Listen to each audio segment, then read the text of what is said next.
Hey guys, it's Goosebumps Completionist. Today I'm finally ready to bring you my season review of Goosebumps The Vanishing.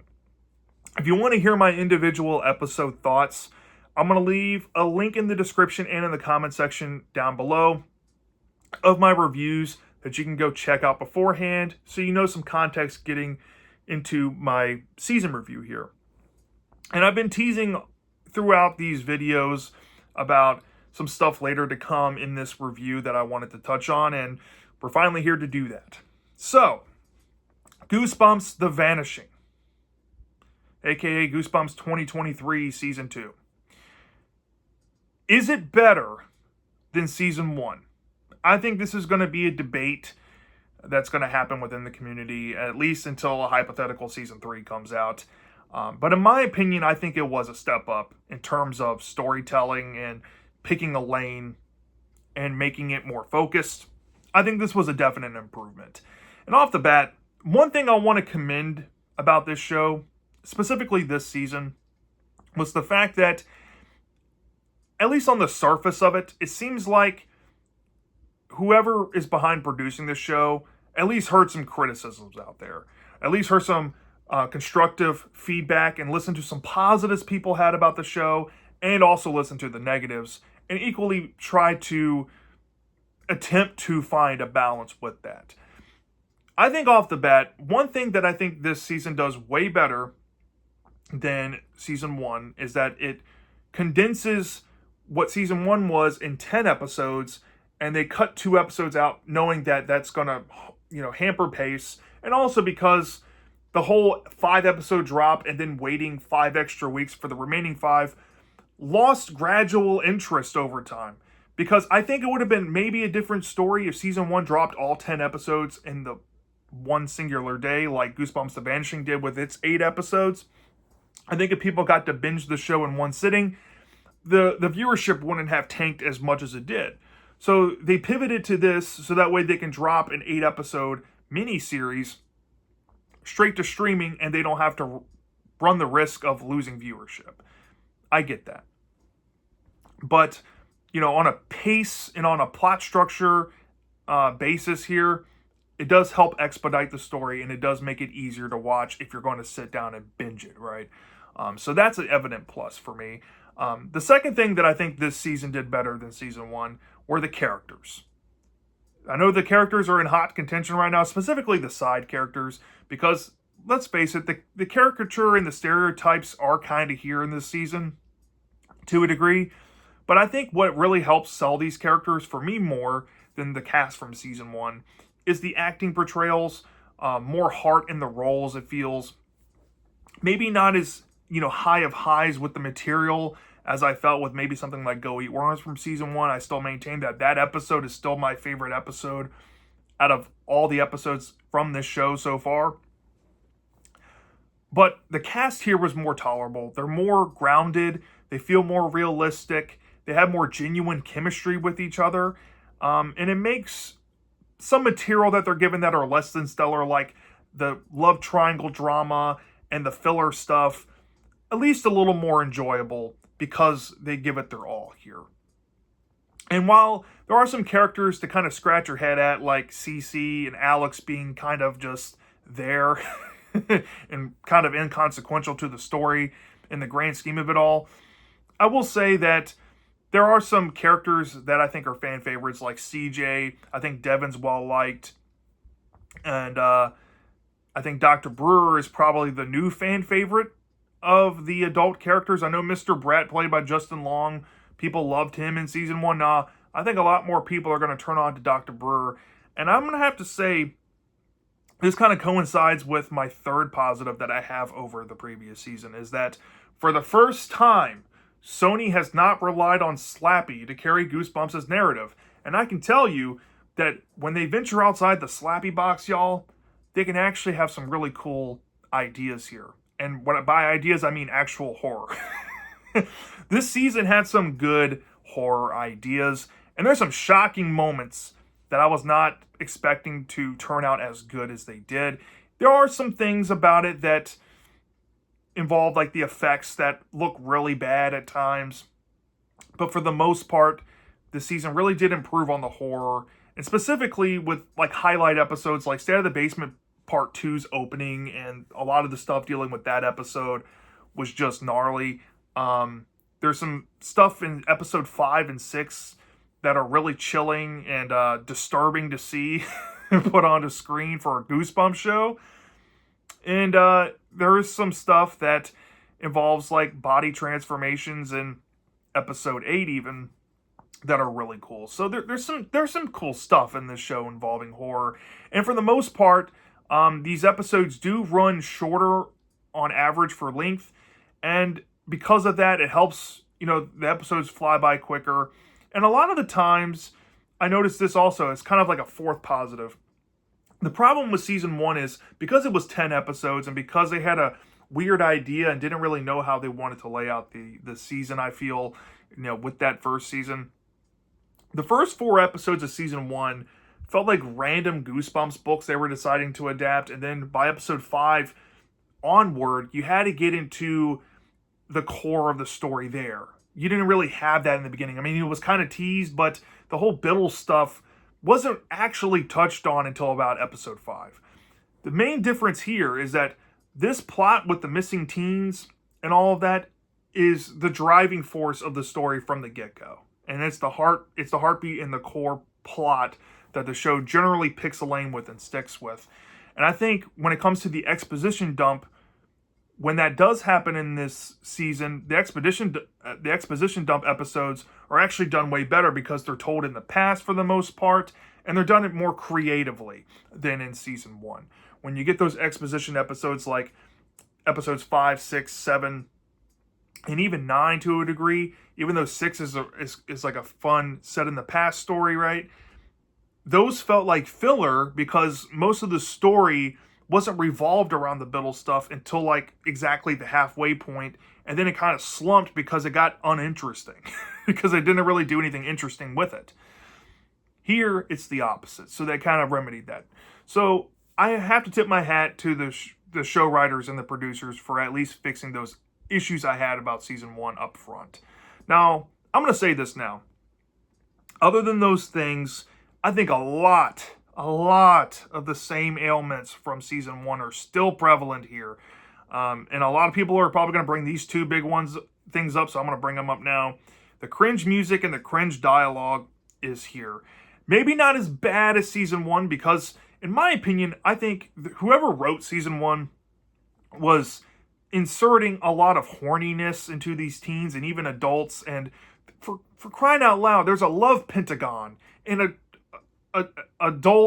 adultery love triangle going on simultaneously. It was just everybody was over-sexualized and talking about sex and trying to be edgy, and people were turned off by that.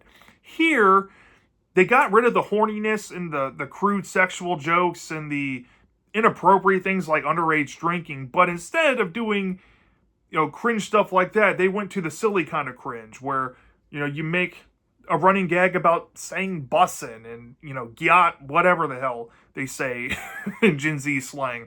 And it's really cringy. And that's mixed with the music too. They're playing a lot of modern artists, bops, soundtrack music and stuff like that.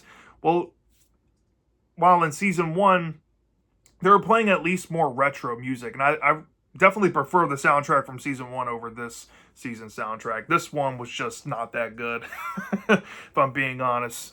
But yeah, that is kind of a problem in season 1 with the music, but more so just a problem here. But I will say the cringe dialogue is definitely a thing that's a carryover.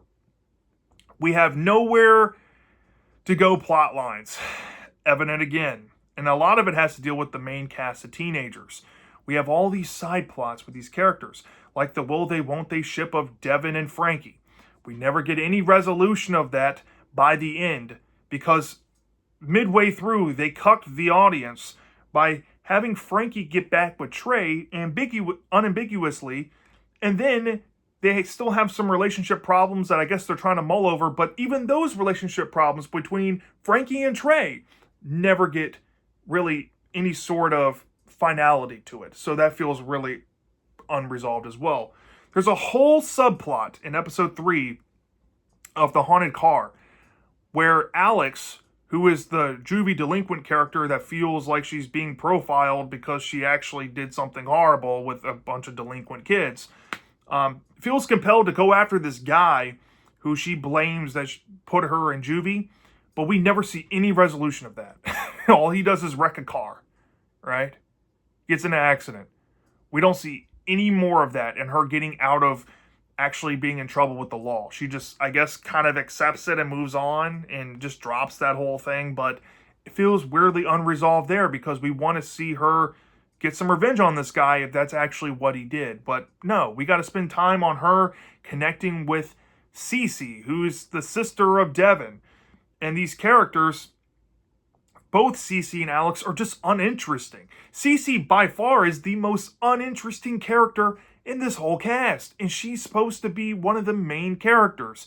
Her whole thing is that she's a goody two-shoes, smart-ass, I know-it-all type of person, kind of a control freak, but has a lot of anxiety, as we learn in episode 4. But all we get with her character early on is that she steals a thing of lip gloss, and apparently that's enough to make Alex start liking her and be attracted to her. I guess that's what they're trying to roll with, relatable character stuff, I guess. And they try to build that ship up with them and build this romantic connection only to have a kiss scene and feel weirdly, not expounded on by the end. CJ, his whole episode in episode 5 revolves around him losing his job and trying to get promoted at work. They're trying to use that as the building point for people to understand his character. We don't see any resolution with that. No.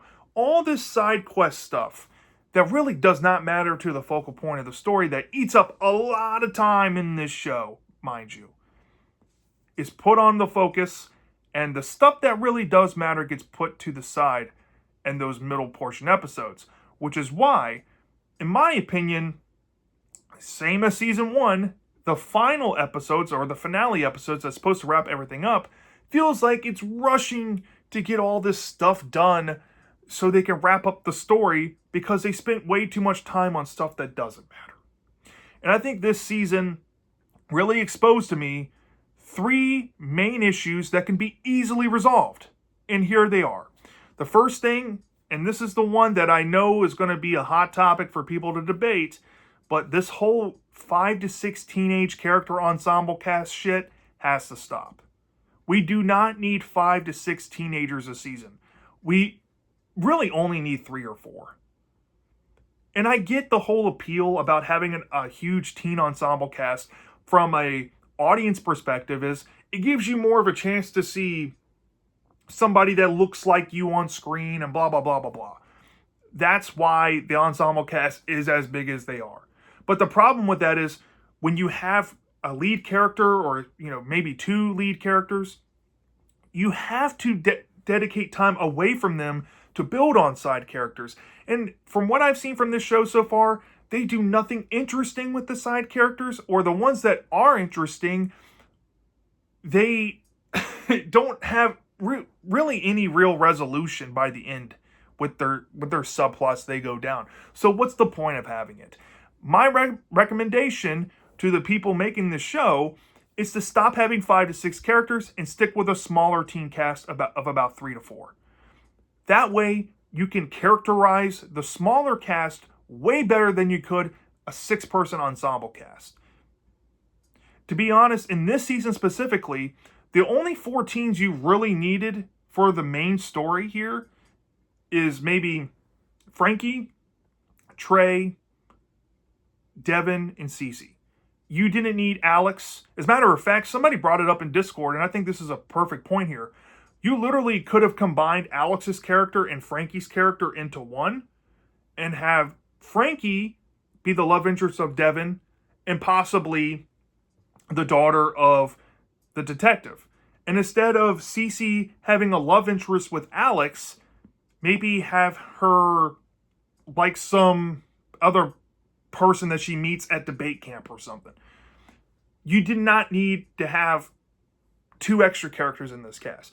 CJ, as much as he's a fan favorite character in this season, you could have combined traits from him and put him into Trey. You could have possibly made Trey's parents divorced. His dad owns the auto shop, his mom owns the restaurant, and you could have combined elements there with both, and maybe made it more complex with, Trey's character than just him being a douchebag that has to get punished, right? That whole aspect could have been tweaked a little bit, but I digress. Smaller cast of characters would have helped this season with the filler content. The second thing that I noticed with this season is that the 8-episode format is almost as equally as bad as 10, given the filler content, because there is that slump that kind of gets away in the enjoyment right after the 2-part beginning. What I'd recommend moving forward, if you listen to my first piece of advice by going down to 3 to 14s, cut the episodes down from 8 to 6. The core story in this season really only needed 6 episodes to tell it, and by what we were given, because of all the filler content, it made it feel like it actually needed a 9th episode. But cut it down to 6. Cut the fat. Keep cutting it down. Just keep cutting it down. There's a lot more room of improvement there when it comes to pacing, but I would say try your hands at 6. Make an actual mini-series and not a season here. And the third thing that I think would fix a lot of the issues here, is to focus on the drama. I don't mind that there's romance or what have you in this show. What I do mind, though, is the fact that we're going into the forced love triangle stuff for the sake of it being extra dramatic. We don't need that for dramatic effect. A good example would be, use this as a template. Let's say you had the Werewolf of Fever Swamp, You Can't Scare Me, How to Kill a Monster, and maybe Here Comes the Shaggy as a swamp-themed season. You just have 4 teenage characters. If there's a romantic interest between, let's say, a girl named Tabitha and a kid named Grady, keep the drama around that crush circumvented around the main story. If Tabitha has a scary reaction to the Shaggy and somehow learns to resent Grady, who has a crush on her, Grady spends the remaining portion of the season trying to earn her respect back and show her that he is worthy of being a guy to like, right? He's not this idiot that ruined everything, and he's trying to make it right and apologize. That's all you need to do. We don't need to go on to tangents and side quests, cutting the steam from the actual meat of the story to go watch these kids sit on a park bench or a porch, dumping their feelings onto each other with pre-existing relationships that we hardly got any sort of real history with that existed before this season started. And for that, it doesn't feel like the audience really cares about that stuff. I mean, if you care about the relationship drama, Godspeed to you. But that stuff ate out a lot of the time, specifically with episodes basically from the get-go all the way through episode 5. Just cut that stuff out. And if you're going to have it in there, keep it streamlining with the main story and keep it engaging. You're losing your audience's attention by cutting into this stuff all the time. It's annoying. Right? And moving on from that, I think that this season, at the end of the day, when you look at the whole story, there's lopsided storytelling left and right. You look at the monster goo and its 50,000 abilities and how it's kind of hearkened on the idea from the producers and the writers that the audience won't think about this stuff and just lump it into alien phenomenon as a blanket answer. While that's, I guess, a cop-out reason why this stuff is so just random, it's lazy writing. And that goes into how the whole story wraps up, and going back to the unresolvedness of all these subplot points. The core story feels so unsatisfying given it all, because there's too much to imply about what's going on with this alien spacecraft in episode 7 and 8, and not enough concrete answers, right? The show doesn't go out of its way to tell you what's going on. I guess it's trying to predicate on the mind will fill in the blanks for you, and we don't want to explain it and give you a wrong answer type of thing, which I can get on a constructive lens. But how the second half of the final episode in particular handles this stuff is just, it's mind-boggling how bad they drop the ball here. And you see none of this stuff coming, and I guess it's supposed to be a twist kind of thing to throw the audience off the scent. But at the same time, nobody wanted to see this stuff happen the way it did, I feel. And I think a lot of people are upset at how this season ended. And to me, when you don't stick the landing, it makes it hard to want to love it. You know what I mean? So, with that being said, I actually set aside a criteria rubric for this season. And I set up categories. And I decided that if the category earns my full respect, I'll give it the height. And I do 0.5 increments. So the highest it can earn is a 0.5. If it's somewhat delivered on it and I wasn't too pissed off with it, I gave it a 0.25. And if I was pissed off with it and it didn't offer what I wanted, I gave it a flat 0. And there was 11 criteria here.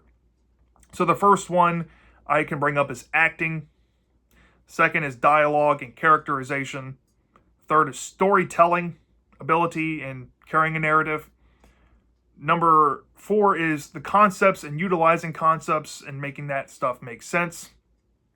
Number 5 is the scares. So they have good scares. Number 6 is mood and atmosphere. Number 7 is, intrigue and fun factor. Is it boring? Is it dull? Kind of looking at that. Number, I guess, 8 would be, does it stick the landing at the end? Number 9 would be, I guess, just overall enjoyability of the characters, how that entails for that. And I guess the last category would be, I don't know, cinematography, directing, stuff like that, CGI effects, all that kind of lumped together. Out of all of those, 2 categories got a flat 0 for me, and that was concept execution and sticking the landing. The whole goo concept is hilariously inconsistent. It makes no freaking sense. It's just random for the sake of being it. And yeah, that's a goose egg. And like I said, it's sticking the landing. I think, personally, the finale, the way it ends, is really deflating. And I kind of hate it, almost. But other than that, all the other categories got at least 0.25 or 0.5. Now, how it added up ended up being in that 3 to 3.5 range. And exactly where it landed for me is a 3.25 out of 5 stars, which ironically feels like the sum of the average episode averages I gave out for this season. So I feel weirdly comfortable giving this season as a whole a 3.25 out of 5 stars, which is a decent. I know in my season 1 ranking and review of the whole season there that I said that for me, the episodes there would score higher, but I hated it so much because the storytelling sucks so bad and all that. I actually gave it like a 2 out of 5 stars. Looking back on it, I actually was using the kids' horror curve there. So if I really wanted to, I can go back and re-rank all the episodes, but in my headcanon, I still would stand by that 2 out of 5 stars. And I would actually score some episodes considerably lower because I decided that I wasn't going to do that for this coming up season. Because I felt like I was being too fair at times with certain episodes there with the kitty gloves on. Now that I've taken them off, it's easier to kind of see the error in my ways there. But one last thing for fun. How would I rank the episodes from least favorite to favorite? Some of you might be wondering. So we have a 2-parter plus 7 other episodes. I lump Stay Out of the Basement Part 1 and Part 2 as one concentric episode.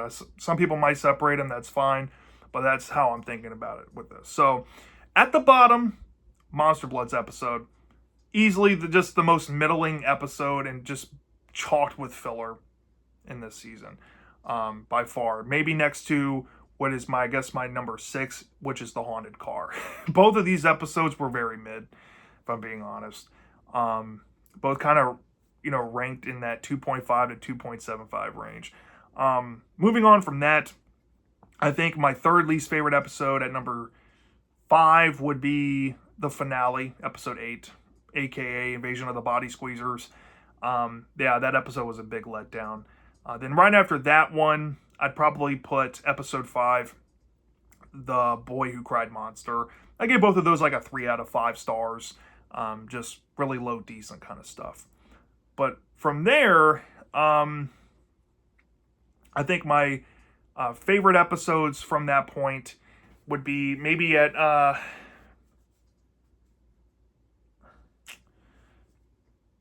number 3. I would put episode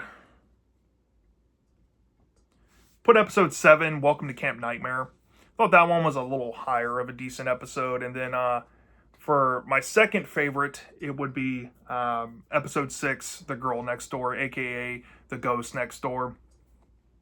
And also, some of these titles might change retroactively. I know I called it Welcome to Camp Nightmare in my episode handle, but there was a leak out there it's saying that it's possibly going to be Egg Monsters from Mars. It could change at some point, some of these titles, but I'm just calling them as I see them now being shared. So, Welcome to Camp Nightmare / Egg Monsters from Mars is third place. Second place is The Girl Next Door / The Ghost Next Door.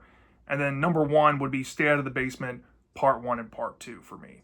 The show started off with a bang. And honestly, I wouldn't be shocked if they rolled with a 2-parter opening for every season. But if you go back to what I said about if you shorten the seasons, all you need to do instead of doing a 2-parter is just swing for the fences and aim for maybe an hour-long opening episode and an hour-long closing episode to make the capstones longer and set more things up in an expository way and have that room to run also with the fun stuff. And also end it with the fun stuff too in a long, fun way to make it worthwhile sitting through a long-form story. Which, at the end of the day, y'all, I'm still on this echo chamber with this. This is not Goosebumps. It isn't Goosebumps to me, but for it being Stranger Things light, this was definitely a better attempt at making that than season 1, in my opinion. I'm always going to be on the hashtag bring back kids horror. And when I say that, I mean bring back old school kids horror. Bring back Are You Afraid of the Dark and Goosebumps from the 90s. Bring the shows back. Or if there's another series out there that people want to take a chance on and bring to television, do so if Goosebumps isn't going to do it or Are You Afraid of the Dark isn't going to do it. But just bring the old anthology style kids horror back in some way. That's what I support. This show, if I'm being honest, if it said it was canceled tomorrow, I wouldn't be upset. But at the same time, I kind of like it for having new Goosebumps content out there. I think for the most part, this one did it better in a lot of aspects for me. But in the grand scheme of it all, it didn't have the highest highs like season 1 did. And it didn't have the lowest lows like season 1 did. It just ended up being more consistent. It was more of just either okay to decent / fine to sometimes good material. And the consistency does help in the long run. I would rather take a consistent season like this than an all over the place season like season 1 any day. And that's just me. Some people might disagree who like season 1 more than this season, but that's just where I'm at with it. So, that's me finishing up Goosebumps The Vanishing. And I probably won't talk about this season anymore until the novelization comes out. And then I could possibly do a comparison there at some point. But until then, that's my thoughts on Goosebumps The Vanishing. Let me know down in the comment section if you got to see the whole season. What's your thoughts on this season? What's your thoughts about what I had to say about it? And what do you have to offer to the discussion? I'm dying to know. And I'll see you next time.